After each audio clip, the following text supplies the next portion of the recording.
Welcome back to Men Timeline. Thank you for finding your way to the channel. Today, we're going to be taking an in-depth look at the mental timeline of Aron Ralston from the film 127 Hours. The film begins with a triple divided display presenting the concepts of constant movement and human forwardness. The display doesn't allow us to focus on one person as they all capture the masses.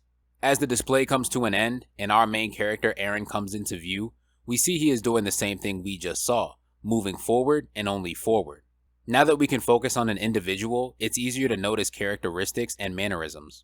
We see him begin to start collecting things in a very pattern-like way, grabbing Gatorades, harnesses, a camera and batteries, burritos, fruit, and more. As he fills up his water bottle, he also reaches for his multi-tool, which is just out of his grasp. Because it is not where it should be exactly, he leaves it behind. After the water bottle is filled and Aron is on his way out the door, we see he leaves his faucet dripping, a slight oversight that will likely impact the cost of this metered bill, purely because of no attention to detail. This first scene has no time cuts, and everything that takes place in it is truly within the span of 1 minute. We first see Aron at the 1 minute and 30-second mark of the film, and he is out the door by 2 minutes 30 seconds. If we were listening whilst watching him prepare for the day, Aron has a voicemail from his call log playing. It's his sister Sonia, who 1, sounds very used to leaving voicemails for Aron, and 2, feels comfortable enough to call him A. She states she's leaving a voicemail again, likely meaning that they do not talk much. The voicemail instructs Aron to give thought to something the two will play this weekend, a song, a game, we don't know, it's not specified, and further tells him to contact their mother because she has anxiety about Aron. It is currently early Friday. Sonia predicts that he may be away or busy this weekend, and is absolutely right because he will be. So not only is there comfort from her to him, she also displays expectation and knowledge regarding Aron. Despite the friendly and familiar treatment from his sister, Aron completely ignores the voicemail, the instructions, and the care displayed by his loved ones. We have no idea why, but as a witness to someone ignoring their sister and mother to stuff a travel bag, we have to attach this sequence to our understanding of Aron's mental state. That was a long minute, I know, it's very vital though.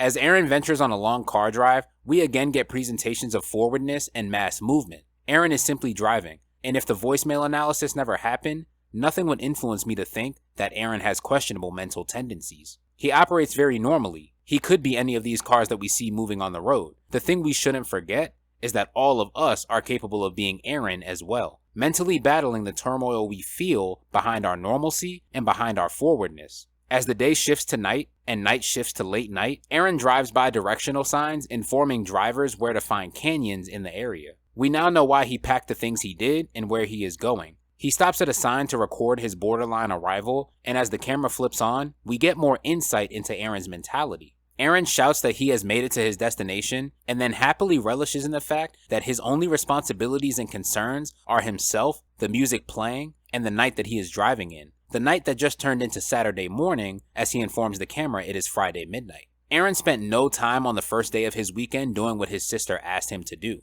and displayed a genuine smile when revealing that all of his current concerns pertain to himself. I'm not trying to be overly judgmental, only honest about what we can deduce about Aron. As he arrives to the canyon, he parks at a small sleeping camp along with other hikers, bikers, and canyoneers. If you paid really close attention, like the displays of forwardness we've seen throughout the film, Aron has never stopped. This is the first time that we see Aron actually stop. But he doesn't use this moment to mentally reflect on the day, nor mentally prepare for the next. He snatches a blanket, hops in the back of the vehicle, and plans to finally sleep for his canyon excursion in the morning. Seeing him only stop when he and all humans have to be still during sleep gives us major insight on Aron's mental state. For those of us who do not slow down and do not take time to digest, we are building a way of being awake while still being in a state of mental unconsciousness. In some cases, the inability to stop, sit, and reflect on one's own thoughts is attempted to be countered with extreme busyness and an on-the-go lifestyle. This on-the-go lifestyle is something that millennialtherapy.com explains as a trauma response, stating that staying busy is a band-aid.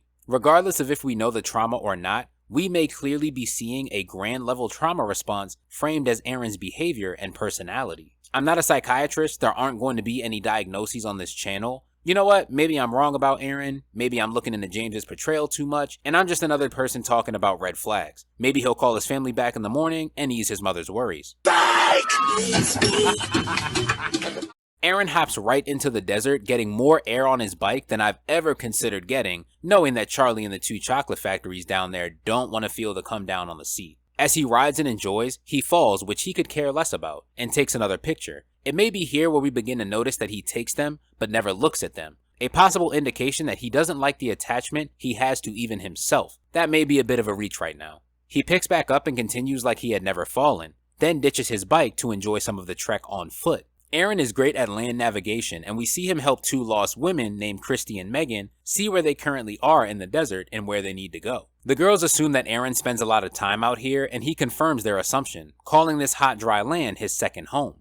We also see that he is a great social navigator as well, at least with these two women who know nothing about Aron. It shouldn't be skipped over that Aron is extremely friendly with these women and also approaches them first, but willingly ignored the voicemail left on his call log by his presumed sister, as well as ignoring her instructions to contact their mother. Before the three interact, a casual watcher may assume Aron's attention to detail is lacking and that he is a keep-to-himself kind of guy. But red flags should go off in our mind when we see a well-spoken and enjoyable man find comfort in two things that are temporary and non-impactful before he finds comfort in connecting with his family. The first non-impactful thing being this land. This desert that Aron prioritizes before his family can never do anything to him, never judge him, and never gives another side. And the second being Christy and Megan. While appearing to be great people as well, they are already established to be temporary too, as they are headed to their own destination. Why does Aron approach and help strangers who are just finding out his name, but ignores a sister who feels close enough to him to call him by the nickname A?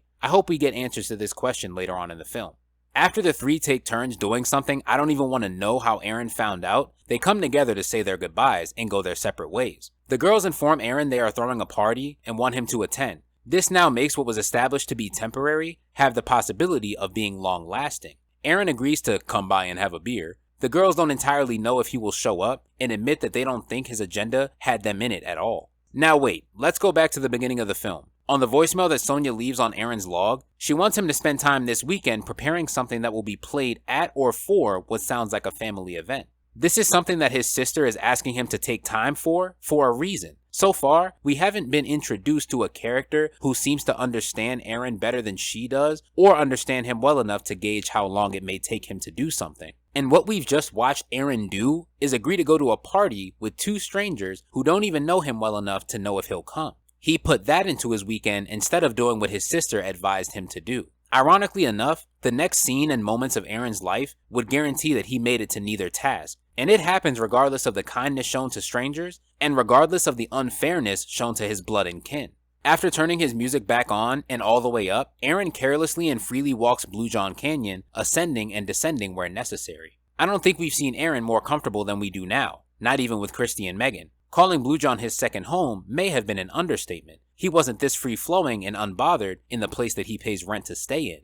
As he positions himself to descend into a crevice, he palms a large rock wedged in between the opening of the pit. He attempts to slowly shimmy downward, but then applies enough force for the rock to move, and both he and the rock fall down into the crevice. The rock comes down on Aron's right forearm, effectively trapping him where he landed. After he screams in agony, we see the first time that he genuinely processes what is in front of his eyes, having no choice but to stare at his situation and actually be unable to move. He says nothing as he does process what just happened, and only grunts as he makes his initial attempts to escape. The very first thing that Aron says about this dilemma is, "This is insane!" A statement that carries no weight as these inanimate objects don't think and don't live. No matter how insane he thinks this is, it is possible and it happened. His angry reaction to entrapment is typical and likely would describe many people's reaction if they were in the same position.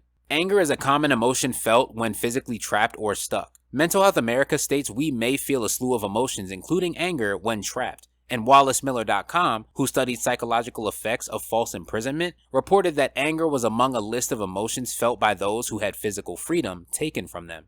After continuously using all of his force trying to pull, Aron begins to pant and realizes that what he is currently doing will not free his arm. He does continue to grow frustrated and pull, but rather quickly sees the uselessness in his efforts once again. He drinks from his water bottle, both physically and mentally simmering him down. He yells for help, and with no call back, he also sees the hopelessness in that option. We are now watching a man who is running out of practical solutions. Physical force and screams for help do nothing to help Aron.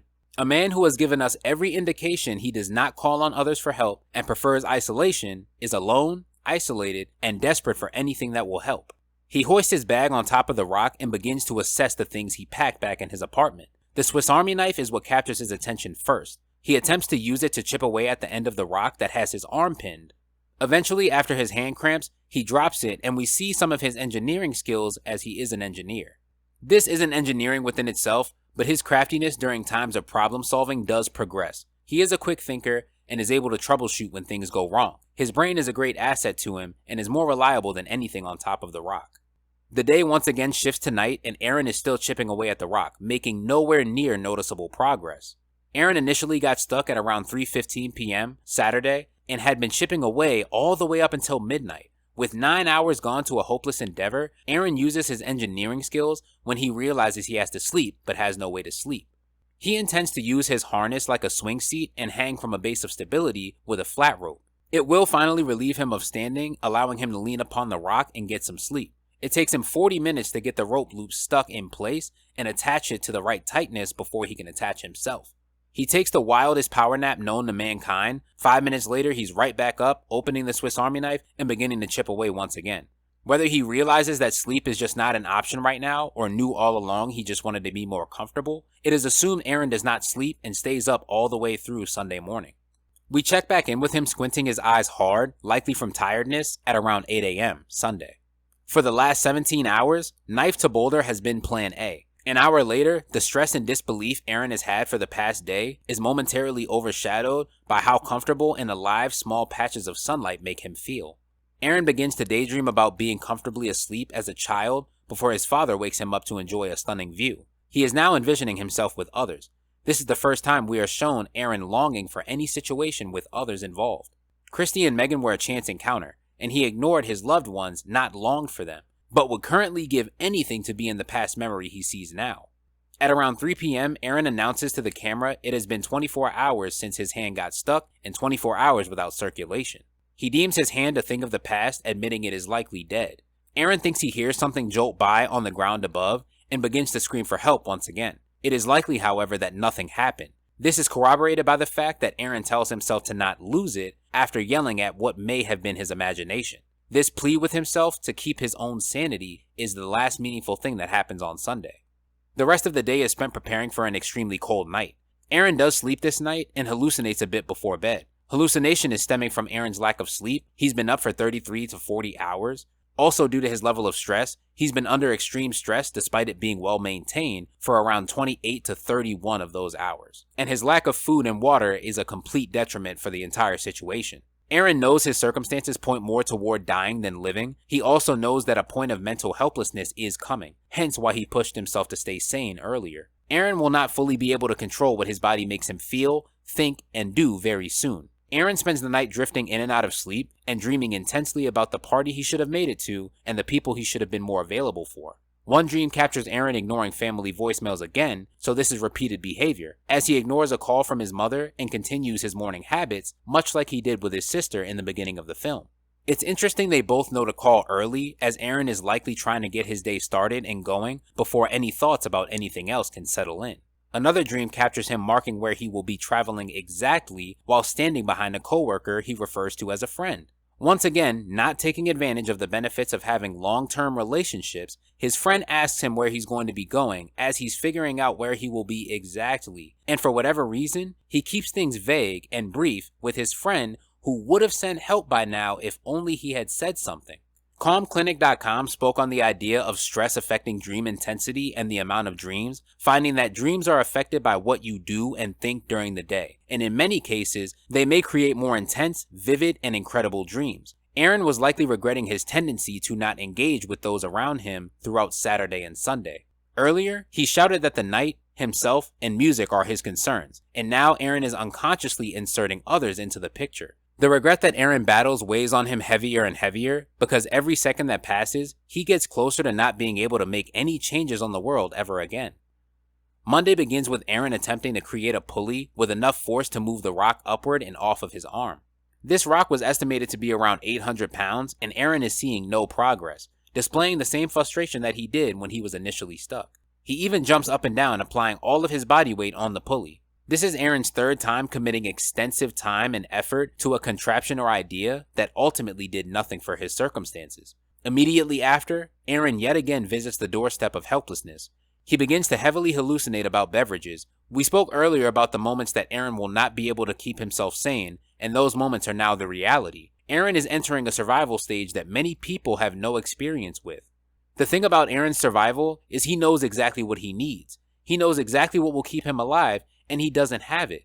He lists off things he would need to move the rock, and it only highlights the pointlessness behind his pulley mechanism.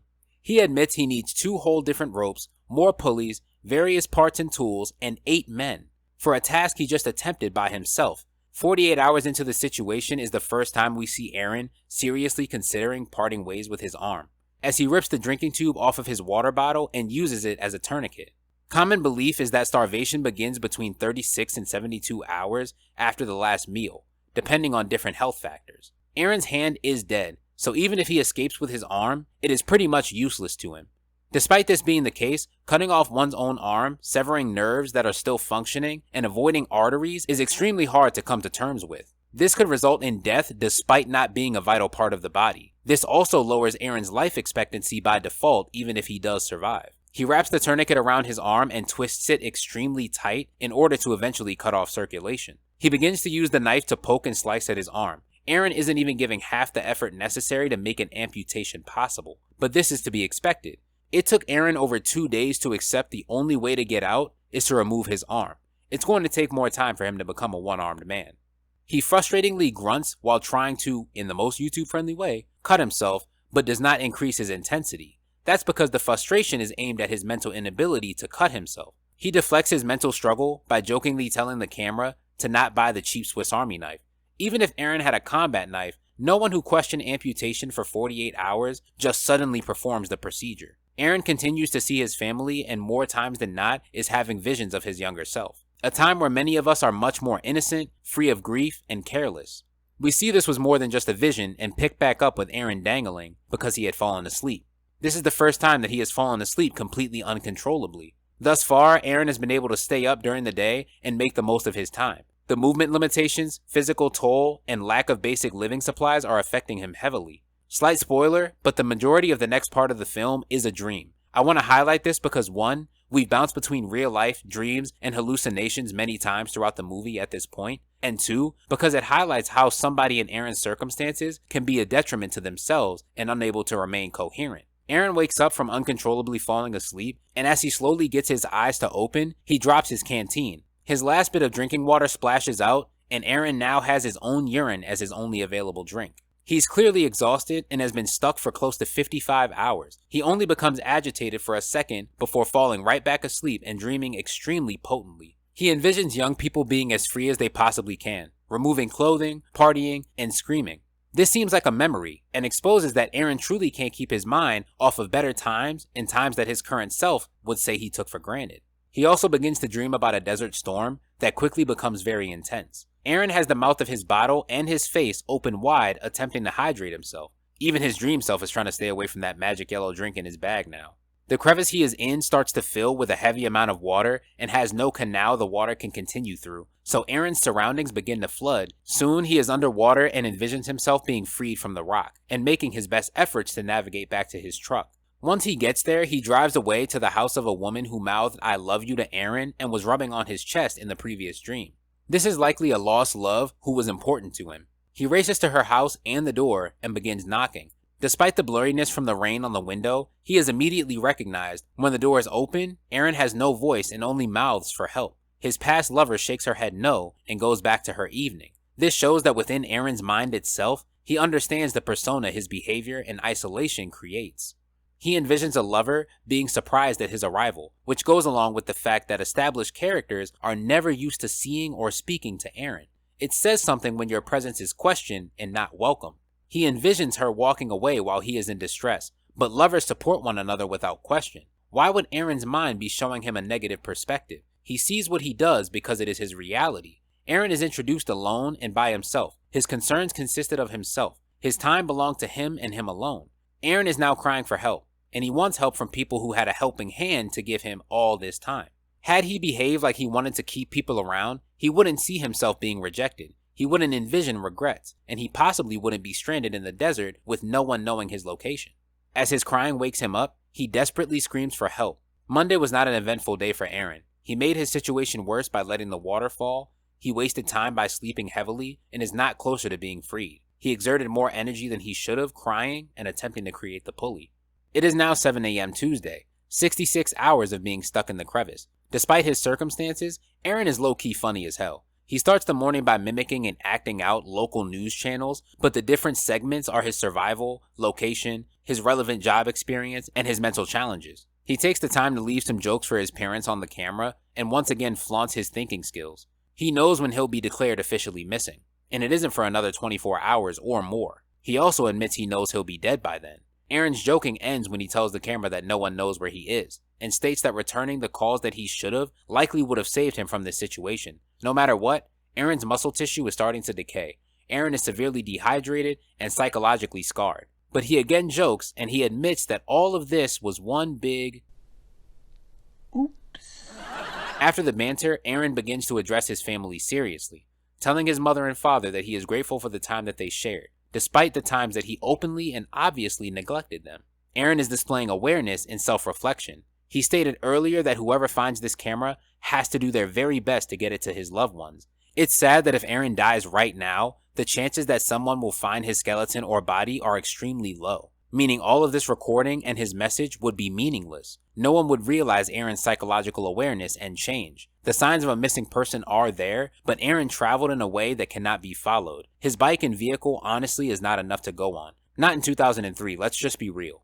Aron said to Christy and Megan that the desert is the last place that you'd expect to run into a weirdo. So yeah, even dead, Aron is still that same weirdo that nobody is going to run into. That was really morbid. Aron stops recording and begins to become physically uncomfortable after getting a Dixie cup full of water.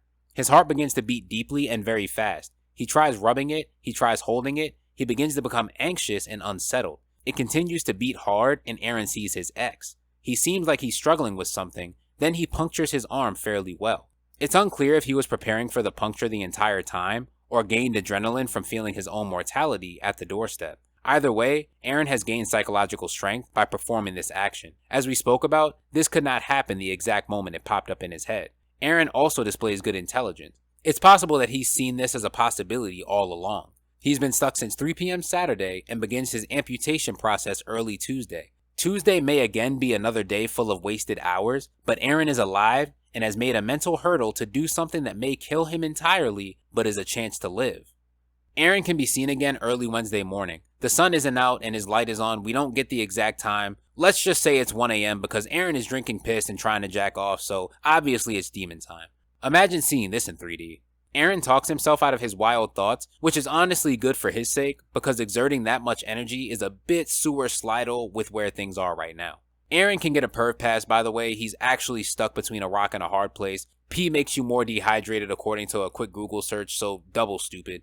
Aron begins to hallucinate badly, both seeing and hearing things, and they're making him hesitate and flinch. Aron has now been stuck for 82 hours if we're saying this is 1 a.m. demon time, and has not slept normally in 87 to 90 hours. He's had a burrito to eat and less than 3 cups of water. We're going to have to reestablish the hours because Aron is doing the Dr. Max's, looking catatonic as bugs crawl on him and his eyes aren't moving. He begins to see the day that he lost his ex, and as he sees the vision, the sunlight that he clocked at 9:30 a.m. every morning comes across his body, meaning he has now been officially stuck for 91 hours and has not normally slept for about 95 to 98 hours. Aron's neglect and indifference regarding those around him is on full display in this flashback. It's obvious that the woman he's with only wants answers, Aron's explanation, or at least something that helps her understand him. Despite being brief, this shows that she actively cares about Aron, reinforcing that his earlier vision of her walking away was in his mind for a reason. She deduces trying further with Aron is pointless and leaves quickly. Everybody that Aron can say he is close to always somehow knows that their feelings are second to his. His ex knew she was unwanted, and Aron refused to be forthcoming. His mother worries because neglect makes her anxious, and Aron ignores her, and his sister expects to leave voicemails when she's calling early enough to wake Aron up. Aron's ex tells him that he's going to be terribly lonely, and Aron envisions this as he is dying alone. Aron continues to hallucinate and is at a stage where he is unable to react to the sunlight hitting his body. He begins to see better times once again with his ex and his family, and now we see more family members, likely brothers and other relatives. Aron is obviously delirious. He stammers, he giggles, and rambles on about fate bringing him to this exact point, due to his inability to meaningfully acknowledge the world around him. Even though what he rambled about is not true, him perceiving being stuck this way further pushes Aron away from continuing to ignore his flawed character. His behavior shouldn't be excused, and he feels his consequence is his current scenario. We also find out that Aron and his sister used to play piano together, and that was what she wanted him to take time to consider. We also find out that the event is his sister's wedding, which tells us that Aron was going to party with strangers instead of attempting to give energy to his newlywed sister. He ignored the voicemails in the beginning, knowing exactly what she was talking about and wanted him to prepare for. Sadly, Aron, now knowing that he was wrong and understanding the poor decisions that he made, does very little for his family, whose anxiety and expectations about Aron continuously come with good reason. Aron has drifted off to sleep once again, and wakes back up seeing visions of his younger self, his innocent self, and his grateful self. Keep in mind that what Aron sees is directly from his psyche. When he sees his child self begin to walk away out of his sight, Aron treats the situation as if it is his life walking away from him. His reminiscent tears turn into fearful tears. He looks at his arm, positions himself to thrust quickly backwards, and breaks his own arm. After the agony subsides, we see more purpose in Aron's face compared to the previous times he's attempted this amputation. This will be the most painful thing that Aron has gone through, and his entire arm has to come off. We begin to see heavy amounts of blood and extreme agony on Aron's face. Multiple shots show the anguish, the shock, and the trauma this is causing. But when Aron sees his younger self again, right next to him, he becomes extremely driven, ignoring the pain and ignoring the fear, beginning to vigorously cut through the rest of his arm as his younger self watches. Aron does not stop at all until he is free, cutting so consistently that he falls back as he separates from his dead hand.